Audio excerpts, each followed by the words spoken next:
Well, welcome back. We are at part 6. We are right sitting at the Outpost wall, which is D in the first adventure, Battle at Black Lake. And we are ready to go and start. We've been through the Goblin Camp, we've done encounters, we've rested, we've gained experience, we've learned how to camp. So everything is absolutely fantastic, and we are ready to go. We are set. We have 1 fatigue, not terrible, and so we have some words written down. So let's go down to the table and start playing the Outpost Wall.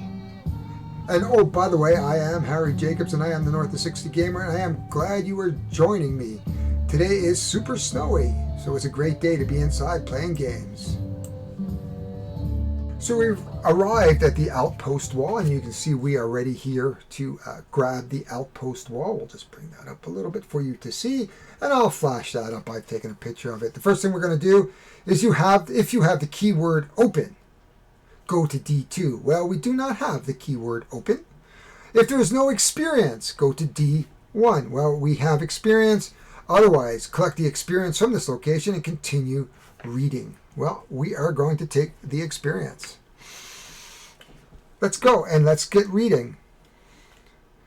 You approach the fortified outpost as the moon sets, leaving you in utter darkness.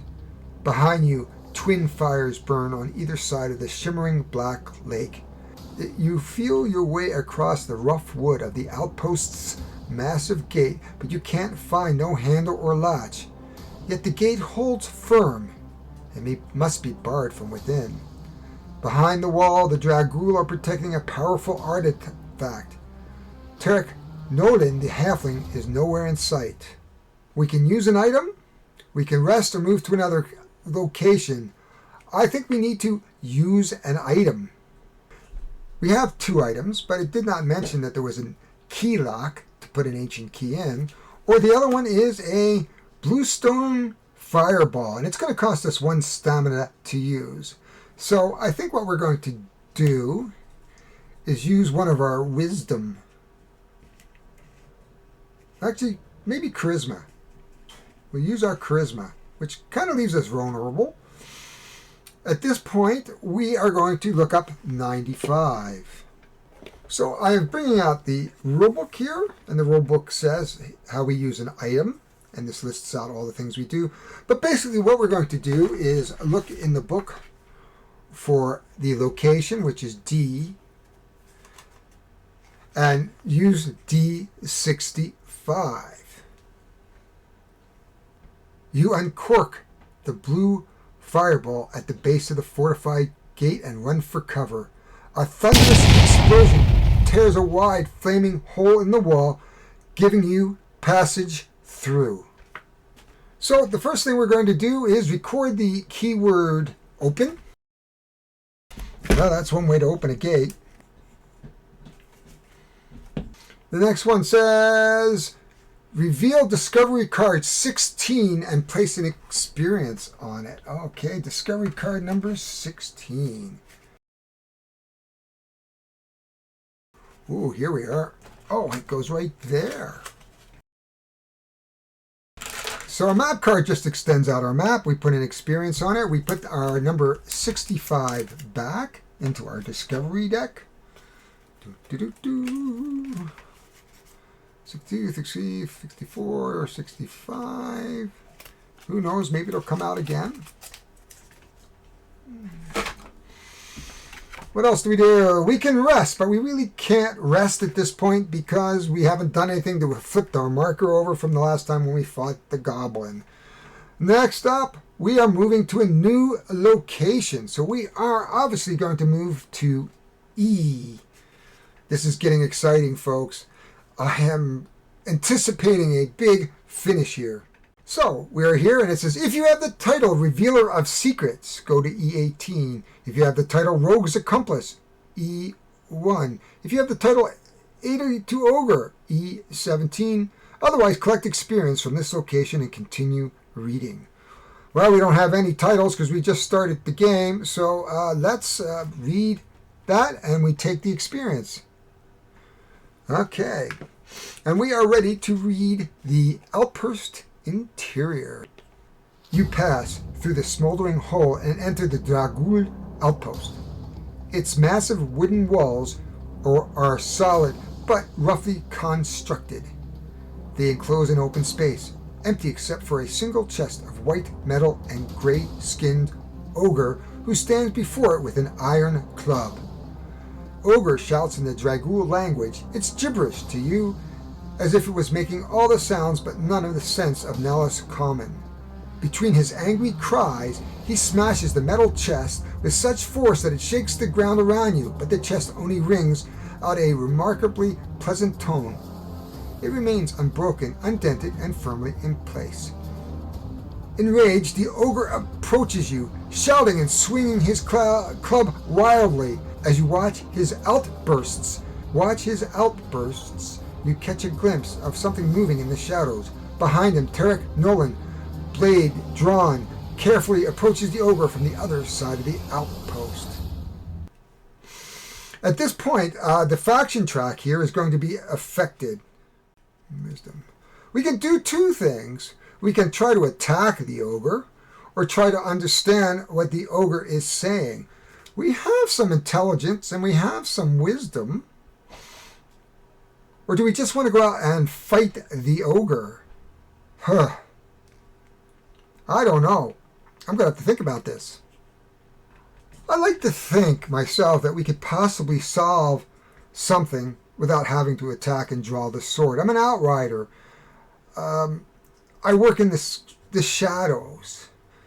So let's go and try to understand what he's saying. And that's intelligent and wisdom, and I think we have enough to pull intelligence and wisdom off, though I'm not entirely 100% sure.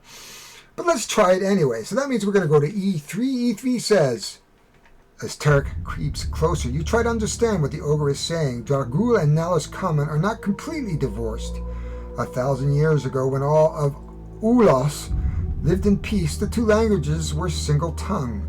But after all these centuries of separation, it is no simple task for you to comprehend the ogre's angry rants.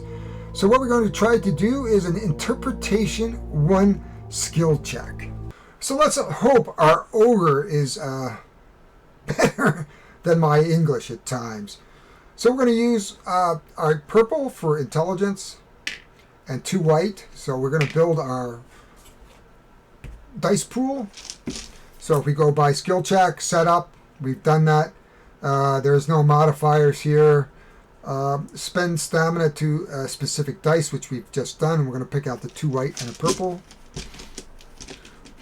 And a purple. And then we will have to pick out a 4th random dice.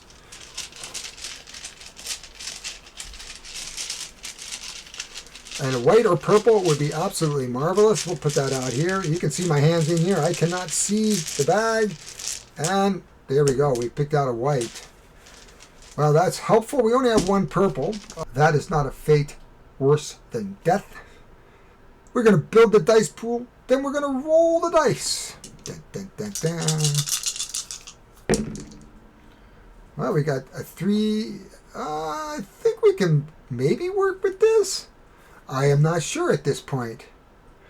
So we now manipulate the dice. And after our last rest, of course, we should have brought our steel net back into my hand, which I failed to do. So after we had gotten into the goblin camp and did the goblin, we would have rested, we would turn that over, and we would have brought everything back into our hand, except for that 1 fatigue here that was caused by the fact that I couldn't get get 4. So the first thing we're going to do, we have a 3 white, which is easy enough. We have steel net, which allows us to manipulate a dice up or down. The ancient key is of no use. The worst case scenario, we can re-roll the purple. That is of no use to us. If we had a value 4, we could change it to a dice. Okay, there's possibilities, maybe. Cunning is not very useful to us. We'll just put that back in our hand. Black or purple, we can move it up.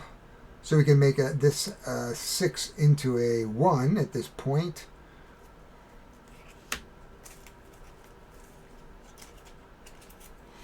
We could dispel, which is a scroll, which would add a black dice, which is the dexterity. A sling's not going to help us, and the ancient key is not going to help us. So we could turn the purple 6 into a 1, but that doesn't really help us. We could turn a black, and if we got a 4, we could turn it into a purple. So let's put the dispel here, get a black dice. There we are. And see whether or not we can get something of interest here. A 5. Ugh, that doesn't help. The 5 gives us 2, but unfortunately, we have a white. Oh, wait a minute. But that's what we have a 5 that goes to 2. Ah, okay. I think we can get this good. So, okay, that only manipulates purple. That doesn't help us. Whew. We can manipulate this down to a 4 and make that a purple. Oh, okay. So that still leaves us short for a 2.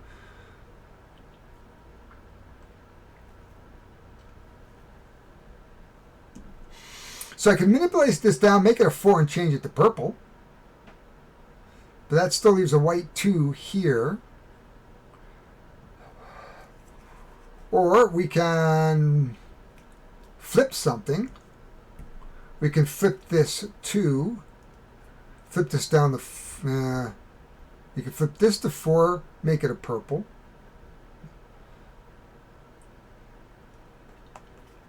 That could go there. We're still on the hook, and then re-roll something. Well, I would say that, you know, what I'd like to do is maybe re-roll my purple dice with my leather cuirass. This is going to be deadly if I have to fight the ogre after this. 5. No help here. So acrobatics, okay. This 5 could become a 2. Oh, this 5 can become a 2. Well, wait a minute here. Okay, I can only do it once on 4. Oh! Play a card from your hand as a copy of a card in your discard space. Okay. So there's a possibility, well, we can always do that, but we have to decrease this by 1 somehow, or get it to a 2. And I can only play 4, so I've played 2 of the 4 cards that I can have. So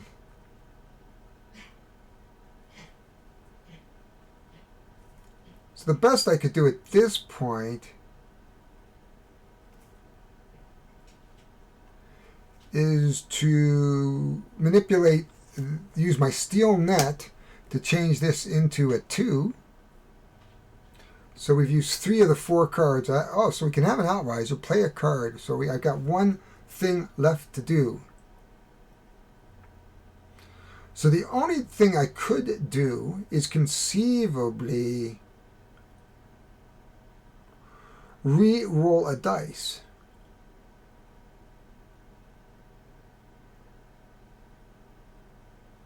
I could re-roll the purple dice, because this would be my 4th card, using my Outrider ability to duplicate this effect.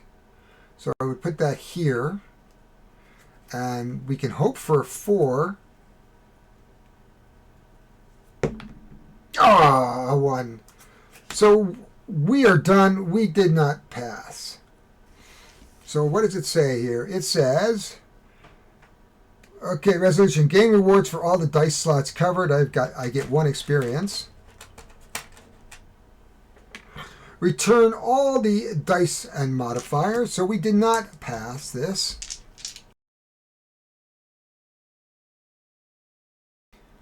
Return all cards and discard spaces to your hands. That'd be these, but these 2 don't come back to my hand. Flip the rest token. Pass if all dice slots are covered. Fail if dice slots are not covered. Well, they are not covered. Let us see what happens to us. Fail. We're going to go through E11.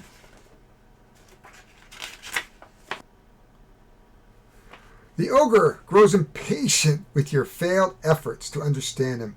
He swings his iron club wildly and races towards you. Combat Tog 52. So we're going to find Tog. And I don't even think I want to know. He's an ogre, so it's not going to look good for us. Where's Tog here? He should be right here. There's Tog with 4 dice. And we have whites, reds, greens, and blues. We have some of those colors. And some not. So this is going to be interesting.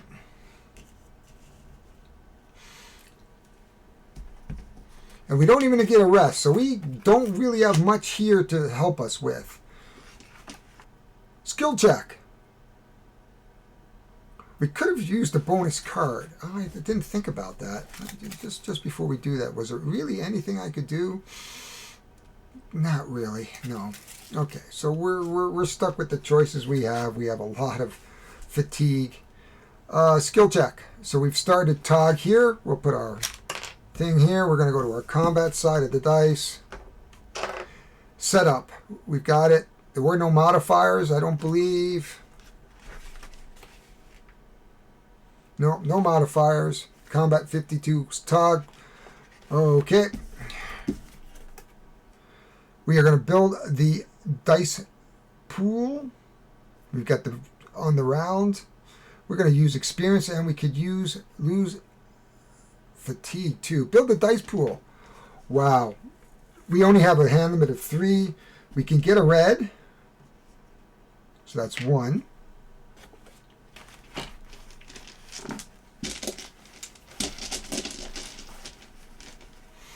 We can get a green, which is 1. And we can get 1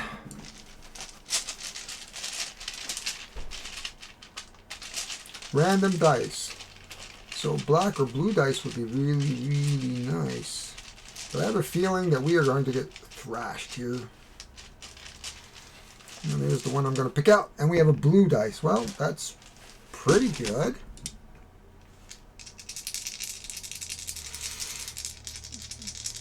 Anything could happen here.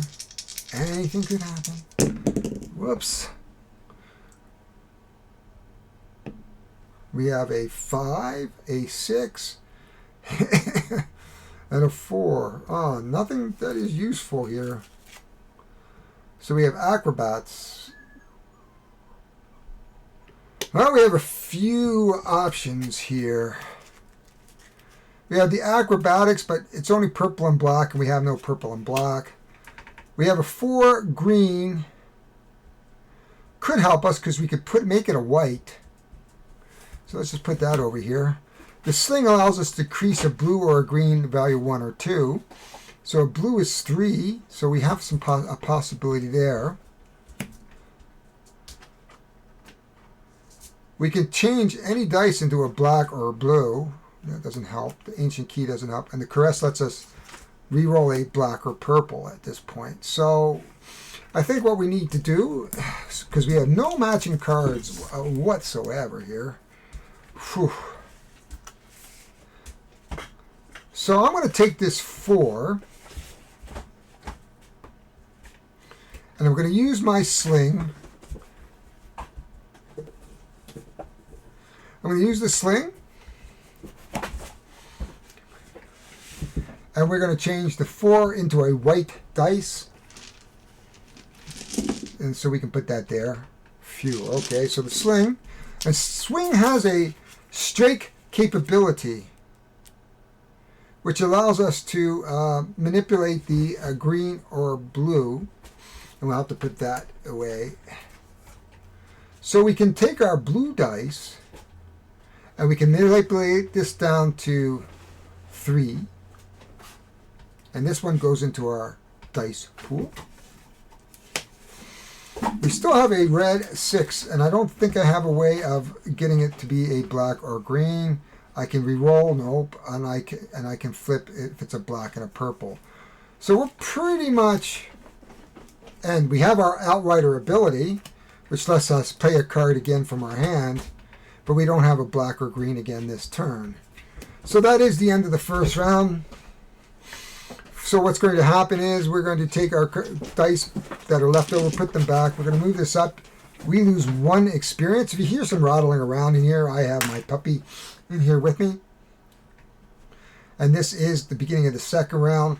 Again, at this point in time, I can manipulate black into a... I really can't really do much other than change something. So we have the Outrider ability. We can use that to maybe use the sling again if we get some nice cards. We need mainly reds and greens.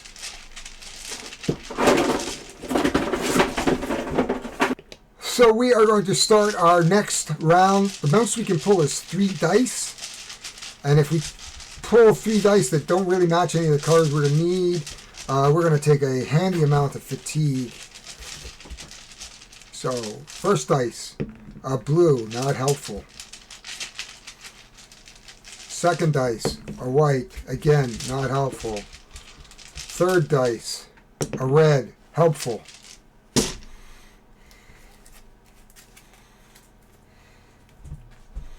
We'll have to see how these, how this goes. There's not really much I can do here with the blue and white 3 I can't use, 2 red I can't use, 2 blue I can't use. Even my Outrider to use a discard, the blue is already covered up. So I really can't do anything here. We're going to have to move to the next round. Put our dice back. I'm going to take 4 fatigue. 1, 2, 3, 4. That gives us 1, 2, 3, 4. 1, 2, 3, 4. 1, 2, 3. So we're sitting at 11 out of 16 fatigue. If we don't cover up these, we could be easily smushed. And I don't know what happens when we fail miserably. We'll have to find out together. Now, I don't know whether you have to do these adventures again, or maybe somebody's going to swoop in and help us. But we're sitting at 11, and we're going to take at least 15. We have 16, so we might survive the fight, but not by much. So let's hope for like 2 reds and 2 greens. So here comes 3, 1. Well, we got a red. We got 2. We got a green, and we have 3. Another green. So we have maybe an outside chance because we have our Outrider ability and this card to manipulate a green dice. So we might be able to cover that up.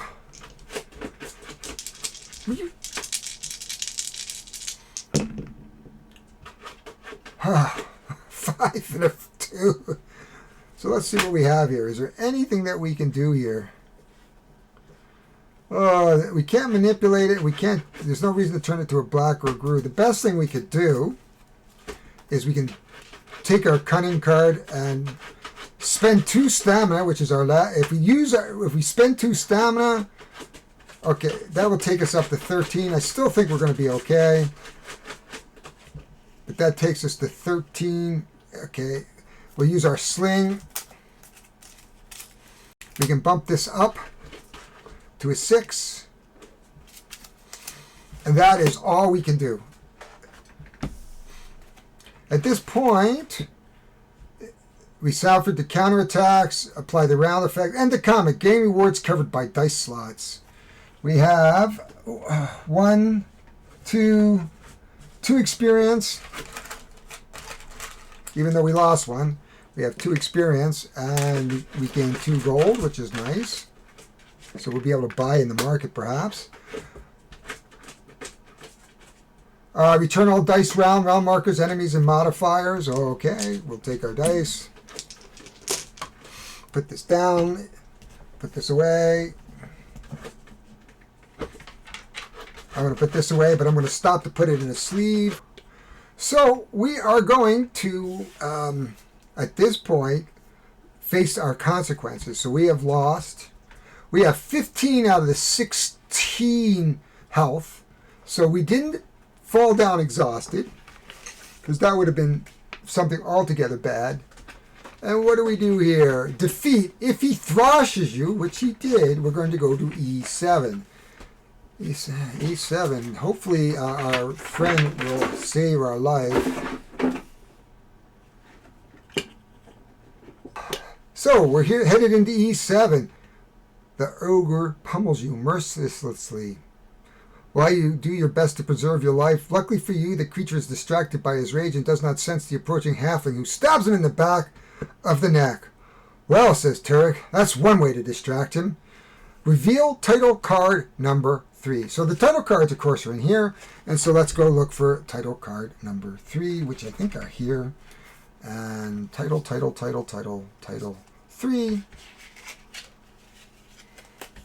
which I have no clue what it is. As I said, I am playing this game basically, well, it's not live, but I'm playing this game as you see it. So I have never played this game before. It says, Rogue's Accomplice. At Blacklight, your mission with Tarek Nolan ended with the death of the ogre. The battle will not be forgotten, neither will the halfling, nor by the ogre's ghost. So that is a title card, and we're just going to put our title card here. Okay, what do we do next? Favor markers. Adjust the favor markers, so it's going to be +1 to the king, so we are now at 11. -1 for the Dragul. If you have both the keyword goblin and alarm, let's see, we do have the keyword goblin and alarm. No, we do not. If you have goblin and clear, yes. We're going to go to E13.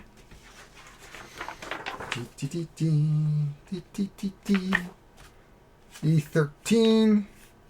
Now that the outpost is calm, Tarek relaxes on a tree, stumping carved slices from an apple. Your approach to the goblin camp was impressively quiet. I didn't hear a peep from your side of the lake until there was a whole lot of screaming and dying. Nice work. Continue to E21. E21. Tarek points to the metal chest with an apple wedge. All that's left for me, he says, is to figure out what is locked inside. Upon closer inspection, you discover the white metal of the chest is dagolium, an ancient alloy forged to contain objects from other planes. No force will crack it. Its lid must yield to another secret. You find a pear-shaped indent from above its keyhole. Turk, notice your interest in the chest. You can return to your regiment now if you like, or you can stay and help me open it. The adventure is complete. However, we can come down here. If the entire party is exhausted, mark your death and read the corresponding entry in the Tomb of Encounters. Well, we didn't die. We are close, but we did not. Exploring the map. When moving around the map, you do not need to stop at locations with experience points or other tokens. For example, you can currently move directly to the goblin camp because you've already cleared it. If we want to go here, but we are too exhausted. But we will use an item. Here's an opportunity to use our 95 item. We might have to go to the goblin camp because you insert the ancient key into the chest. It fits the lock but will not turn. There must be some other mechanism at work. Use another item, rest, or move to another location. Well, we still have our key, and if we want to get what's inside, I think we're going to have to visit the goblin location. Of course, we're here. So I think the best thing that we can do at this point is try to rest. And we're going to have to clear off quite a bit of these. 1, 2, 3, 4, 5, 6, 7, 8. 1, 2, 3, 4, 5, 6, 7, 8. I could spend 3 or 4 experience and try to get back some experience here. Okay, so I think what we're going to do is rest at this point. So we might as well try to get what is here, and there is an experience there. When you rest, you get your cards back, of course. We are going to then... I really would like to keep experience, but wow, it's going to leave me experience short here. Stamina short if things go sideways on us. But we do get 1 experience back. If we use 4, that gives us 5. So I think what we're going to do is use 4 experience.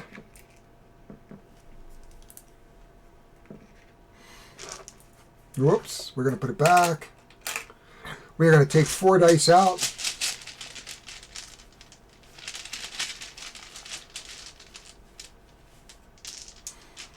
We're going to roll and hope that we can clear off most of what's going on here. Unless we would use 4 ones, which would be very devastating. 6, 10, 12, 14. So we'll move 14 off. So that's 1, 2, 3, 4, 5, 6, 7, 8, 9, 10, 11, 12, 13, 14. So we did a pretty good job of doing that. And we are going to continue on in this adventure. And we are going to go to the Goblin Camp, which is C. The Knoll Camp, I should say, which is C. So we're going to continue on to see if we can get an item that's going to allow us to open the chest up here. So we've entered the Knoll Camp. And if there's no experience at this location, which there is, otherwise I collect the experience. So we're back up to 5 experience. Not enough to adjust anything here, but we have enough experience to perhaps buy another attribute, perhaps. But I would really like to buy another dice. But it's 3 plus 5. So it would cost us 8 to up the amount of dice that we would need. If you have the keyword Goblin, which we do, and you can see that here, we go to C5. So, burnt tents are all that remains of the Knoll encampment. Tracks in the soil reveal a frantic movement and sudden end of 3 dog-pawed creatures, whose bodies are not in evidence. There are no tracks from Tarek's feet and no drag marks to indicate what became of those gnolls once the halfling was done with them. If you didn't know better, you would have guessed that the gnolls saw ghosts, ran about wildly, and then vanished forever into the world. Tarek is a formidable operative than you supposed. In the ashes of the tent, you find something overlooked. Now, we should have actually, when we rested, turned that marker over. We recover a discovery item 86. Okay, maybe this is the secret. Oops. If I knew that, I probably would not have bothered to have gotten rid of all the experience. So I would have kept my experience. But maybe next time we'll learn from our misadventure, perhaps. So there is item 86, which is a lodestone pendant. I have a feeling we might be using this. What does it say after that? We can use an item, but there's nothing to use it on here. We could rest, but we can't rest. Move to another location. Now the rules state that once everything is clear, we can go right back to the outpost, which is E. There's no experience here. If you have revealers of secret rogues accomplished, we go to E1. It says the ogre body lays dead near the collapsed Dogolium chest. Tarek waits nearby, consulting some papers and tucks away as he greets you. Well, at this point in time, I think we're going to use some items. And we can use 2 items. We can use 86 and 95, and I'll show you what that looks like in the book.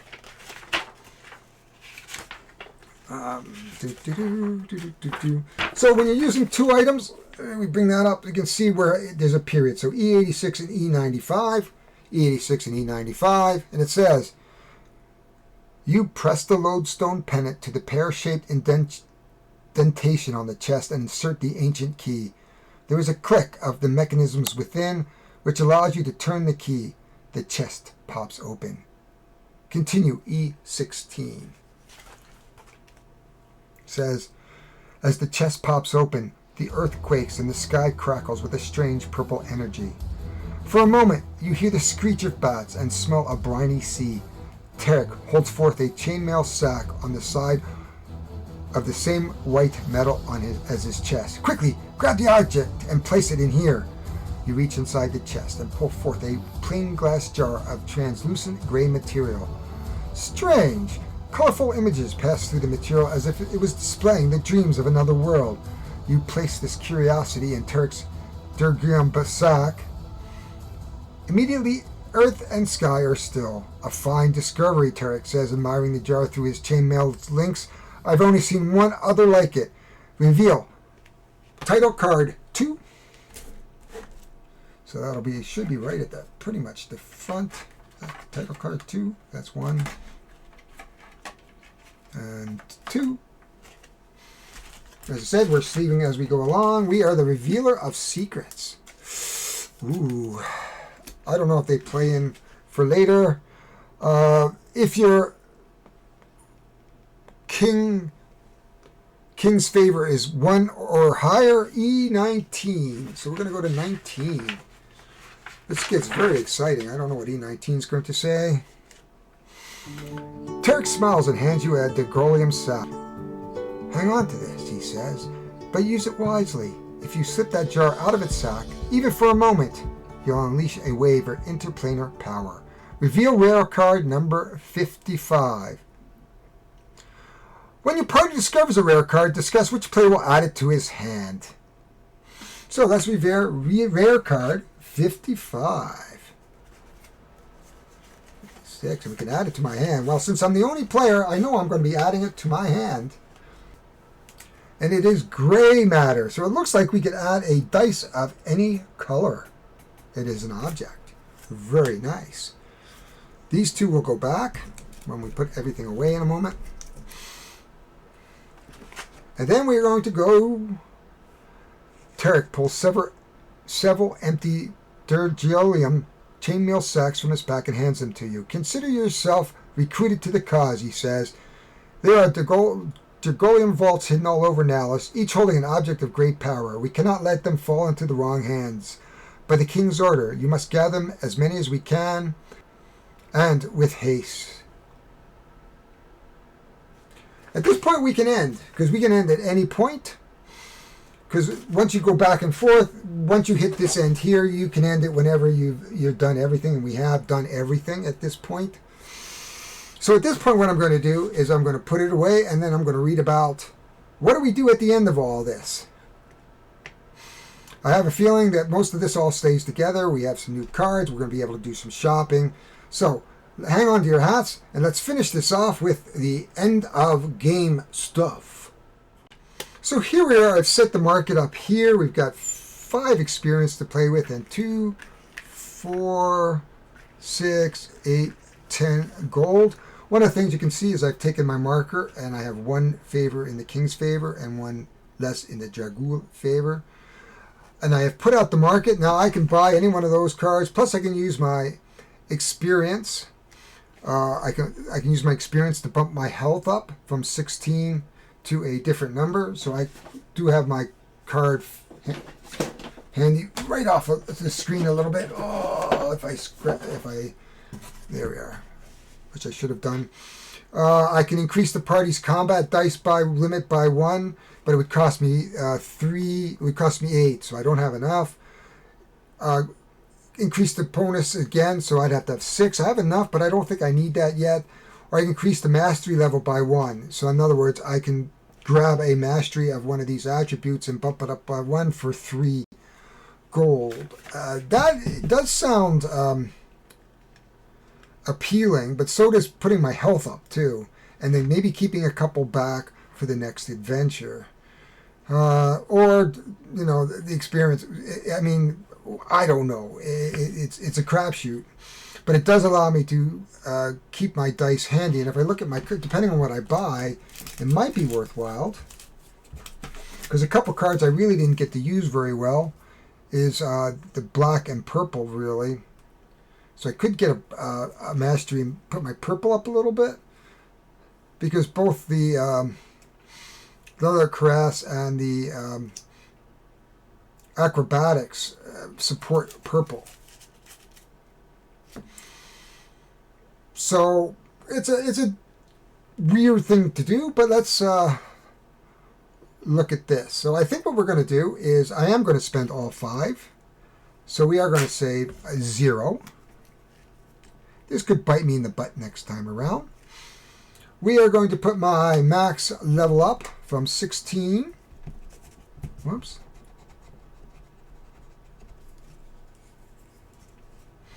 To 18.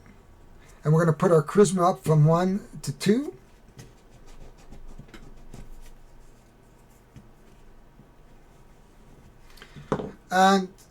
And you pretty much have to put your life up, because if you start putting your attributes up and don't add life, you could lose your life faster. So we've used one of these mastery levels there.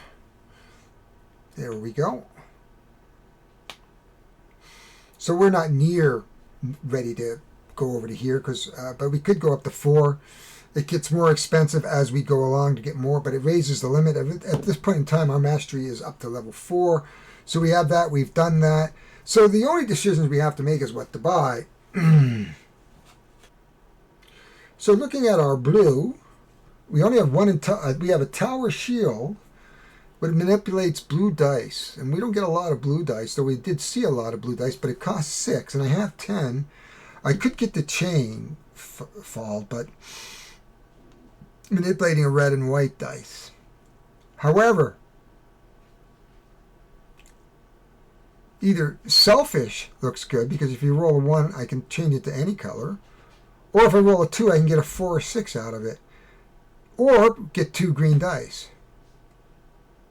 with stone skin. But I don't have a lot to manipulate green dice with. So with my charisma at 2, like this is 7. And it would allow me to keep 3 out for the next time.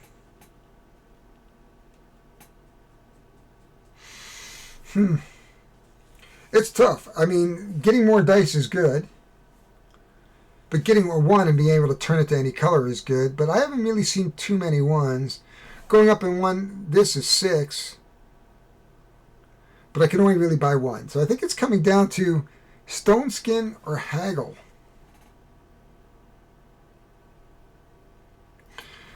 And green is constitution. I don't have a lot of constitutions. You know what I'm going to do? Is I think I'm going to spend the 8. 2, 3, 4, 5, 6, 7, 8, leaving me with 2.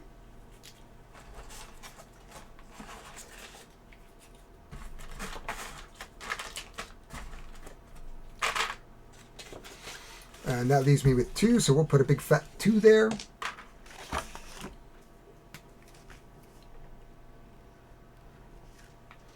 And we will buy stone skin and add that to our deck. Now there's a spot for the deck right there. That's good. We'll put this on top of it just so it has a place to stay. We'll put that beside it there. That's good. Oh, and our titles. So we have a bunch of titles now. I don't know if these will actually play into later games or not. We'll put away this. We'll put away that for the next time. We are ready to play for the next time. So we're going to do some final thoughts now.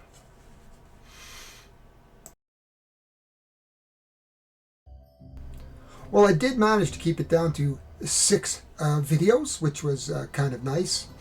So we have a 6th series, and this last series basically takes us to the end of the Battle for Black Lake. So let's talk about this game in terms of my final thoughts.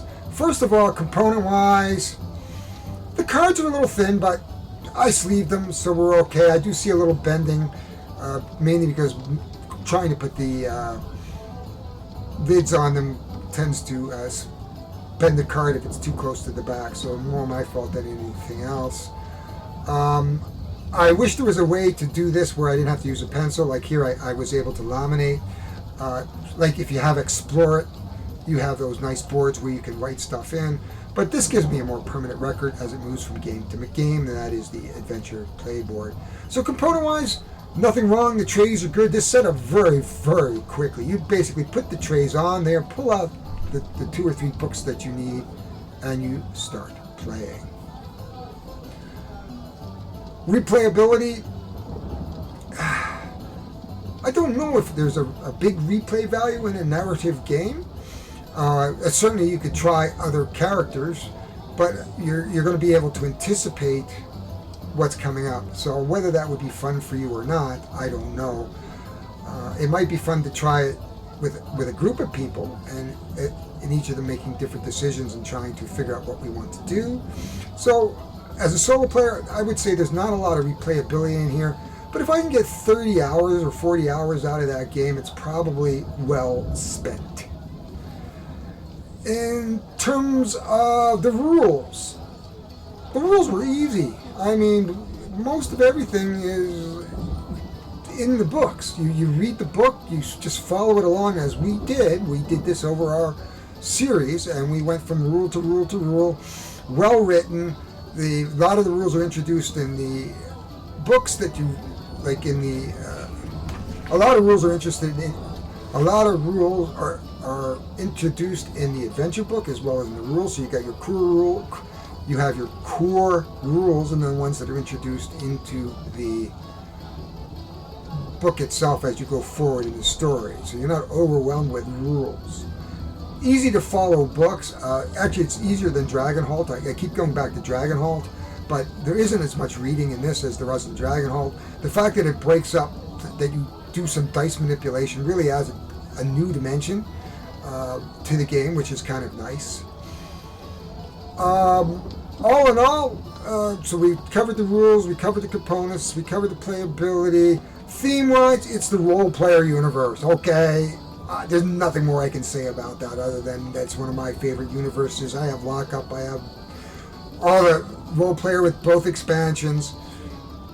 Keith hit this one out of the park, I think. I would have liked, maybe I will try it and dig out my role-player somewhere in the room behind me and actually roll up a few characters to see whether or not I can actually bring something forward. And we might try that later on, but not today. I think this celestial wandering type guy I have, or the chosen one, the celestial chosen one is perfect, and I think this is a good character. And I didn't really have a lot of trouble, though I did lose, and I managed to stem off exhaustion by 1 point, and that's why I bumped up myself to about 18. Other than that, value in the box, I think it'll hold the value. I mean, taking a little bit out of my friend Alec Radcliffe's, I don't know whether I can get full value on this game if I sold it. But once I'm done with it, I would probably sell it. But it depends on what Keith does in the future. Now we have a game that's expandable, and I think he's also published a PDF that allows you to create your own adventure. So I think we're going to see some fan-made adventures coming out, which means that you're probably going to want to hang on to the core rule books, but I don't know what they're going to do for cards. So this game does open itself up to a lot of expansions, and it could become a money pit, like Arkham Horror maybe, and that's okay, it's role player. But all in all, I think the experience was excellent. I had a lot of fun. I enjoyed it as a solo game. You can hear some dogs behind me. My roommate just came in and triggered them off. I had to wait a minute to do this. So as a solo effort, as I said, this is a great game. I think as a solo narrative adventure that's not too difficult to get to the table, not too difficult to play, and you can spend a couple hours just being absorbed in the really good storyline. I think the writing was good. I have no overall complaints. A score out of 5. If I was to give this a score out of 5, it would score 5 out of 5 for me for a narrative adventure. Dragonholt would come in a little less, perhaps at 4.5 or 4 out of 5, just because it doesn't have as much interactivity as this game has. So with that, this ends our series. Next up will probably be doing a revised edition of Arkham Horror, and I'm going to take us through the first scenario of Night of the Zealot. So I think that's what's going to come up, and I have a couple other things I want to do. So you're going to have to watch my channel. I really recommend at least hitting the like button. Tell me that you liked it, and so that the algorithm can pick me up and put me on the front page of YouTube. That's a real. I mean, speaking for myself, when I see myself come up on a feed on YouTube, that's pretty neat. 2, hit the subscribe button. That helps me. Eventually, I would like to do more things on my channel, but I need 1,000 subscribers. I'm only closing in at 300. There's lots of you role players out here. So I was a solo player, and I forgot my train of thought because I had to have my roommate walk through again and triggered the dogs off again. I yelled at him and said, "Stop walking through my house," though he lives here. So for a value for solo play, it's excellent. I recommend playing this game. You can set it up in a fairly small place if you are playing one-handed, as I did here, because I have a small studio space, and therefore I'm limited to the games that I can play. I was able to get this out where you could see everything, not quite the way they recommended in the book, but you know what, it works for us. Oh, that's right, we were talking about if you like what you see or what you heard today, please hit the like button, because it really helps the algorithms to put me up where I'm more visible. Subscribe. I would really like to hit 1,000 subscribers in the next 10 months, only because when I retire, this is what I'm going to do along with my Board Games Cafe. So please, if you can take the chance or take the opportunity to subscribe, it really is the way I'm shown appreciation. And hit the bells if you want some notification. If you have any comments, please leave them down below. If you want to get in touch with me, I am on Role Player Universe. So look for me, put my name in a thing and say @HarryJacobs, or PM me if you can find me. Find me on Board Game Revolution, find me on Board Games for One, Solo Board Gamers, the Board Game Group. Those are boards that I hang out quite regularly, and you can find me there. And I would certainly say hi to you, and you can say hi to me, and if you have any comments or questions, you can do that. But this is the end of this series. I thank you, and I appreciate you being here with me. I enjoyed doing this. This game was a lot of fun. I hope that you got a lot out of this. I am going to index the hell out of this game so that you can see particular pieces if you don't want to hear the narrations.